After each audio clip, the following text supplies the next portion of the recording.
એનાથી તમારી વચ્ચે ધારાસભ્ય નથી, તમારા સુખ દુઃખના પ્રસંગોમાં હાજરી આપી શક્યા નથી, એટલે પહેલા તો બધા પરથી અમે અમારા પરિવાર તરફથી અને ધારાસભ્ય વતી તમારી માફી માંગીએ છીએ કે તમારા વચ્ચે અમે આવી નથી શક્યા, એટલે પહેલા અમને તો માફ કરજો, કેમ કે 1 લાખથી પણ વધુ મત આપીને તમે એક ધારાસભ્ય બનાવ્યા છે, વિધાનસભામાં મોકલ્યા છે અને તમે મત આપ્યા છે છતાં પણ તમારા વચ્ચે સુખ દુઃખના પ્રસંગોમાં આવી નથી શકતા, એટલે પહેલા તો તમે દિલથી અમને માફ કરજો। હવે ટૂંક સમયમાં આપણી ચૂંટણીઓ આવી રહી છે, તાલુકા જિલ્લાની, એના માટે આપણે એક સભા રાખી છે, એટલે તમે બધા સાથ સહકાર આપજો। અને ખાસ તો જોઈ રહેલા છે અમે કે રોજે કે બધી જગ્યાએ સારો પ્રચાર થાય છે, લોકો આપણને ખૂબ પ્રેમ ભાવથી આવકારે છે, સારો સાથ સહકાર આપે છે। જ્યારે ભાજપના લોકો પ્રચાર કરવા જાય છે તો લોકો એમને ભગાડે છે, એ પણ આપણે બધા જોઈએ છે સોશિયલ મીડિયામાં। એટલે પહેલા તો અહીંયાથી જ આપણી જીત દેખાય છે આપણને કે આપણને સહકાર આપે છે ને એ લોકોને નકારે છે, એટલે પહેલી જીત આપણી અહીંયા જ છે। અને બીજું કે બધા જ ઉમેદવારો સતત ખૂબ મહેનત કરે છે રાત દિવસ। હવે આપણી પાસે 2 દિવસ છે, તમે 2 દિવસ રાત દિવસ સતત મહેનત કરો, આપણી બધી જિલ્લાની સીટો તાલુકાની સીટો નીકળે એવી અમે આશા રાખીએ છીએ અને વિશ્વાસ તો અમને છે જ કે સીટો બધી નીકળવાની છે અને આપણી બોડી બેસે છે તો અમે અહીંથી તમને કહી દઈએ છીએ, એટલે વિશ્વાસ રાખજો, સાથ સહકાર આપજો। જિલ્લા પર પણ ઝાડુને જ વોટ આપવાનો છે અને તાલુકા પર પણ, એટલે 2 વોટ જશે આપણા। કોઈને ના સમજ પડતી હોય તો સમજાવજો, આપણા કોઈ દાદા હોય વડીલોને હોય ના સમજણ પડતી હોય એમને પણ યુવાન મિત્ર સમજાવે એવી અમે આશા રાખીએ છીએ। આપણા ધારાસભ્ય ચૂંટાયા પછી એક પણ દિવસે ઘરે આરામ કર્યો નથી, સતત આપણા માટે લડતા રહી છે, એટલે ભાજપની સરકારને આંખોમાં કણાની જેમ ખૂંચે છે, એટલા માટે નાના કેસ કરીને એમને જેલમાં મોકલે છે। આપણે બધા જાણીએ છીએ મંડળા જિલ્લા પંચાયત ભૂલી નથી જવાનું, ગ્લાસ છે આપણી સામે, ભૂલવાનું નથી। જેણે કેસ કર્યો છે તે જ આપણી સામે છે, આપણે એનો બદલો લેવાનો ટાઈમ આવી ગયો છે। મંડળા જિલ્લા પંચાયત ભૂલી ના જતા, આપણે ગ્લાસ સાથે ટક્કર લેવાની છે, એટલે કોઈ ભૂલી નથી જવાનું।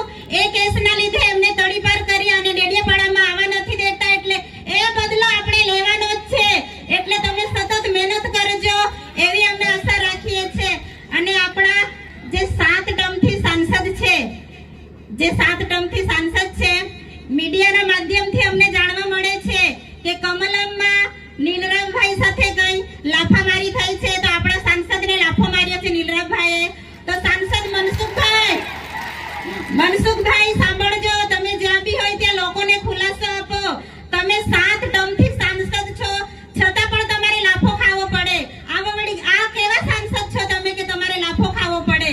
તમે અમારા લોકોને જવાબ આપો, અમે તમારા જવાબની રાહ જોઈએ છે કે તમારે લાફો કેમ ખાવો પડ્યો?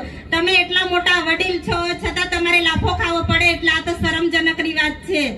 બીજું કે આપણા ખેડૂતોને અહીંયા વેપારીમાં ઘણી નુકસાનીઓ થાય છે, એના માટે પણ આપણે લડવાનું છે અને ગામડે અમે જઈએ છીએ, બધા અમને રોજગારીનું કામ પૂછે છે કે રોજગારી કેમ બંધ કરી દીધી છે। તો આ જે મનરેગાનું કૌભાંડ હતું 2500 કરોડનું, બચુ ખાબડે કૌભાંડ કરેલું ખબર છે ને, 2500 કરોડનું, હા, એટલા માટે આપણી રોજગારી અત્યારે એ લોકોએ બંધ કરાવી છે, એટલે બધી જગ્યાએ જ બંધ છે।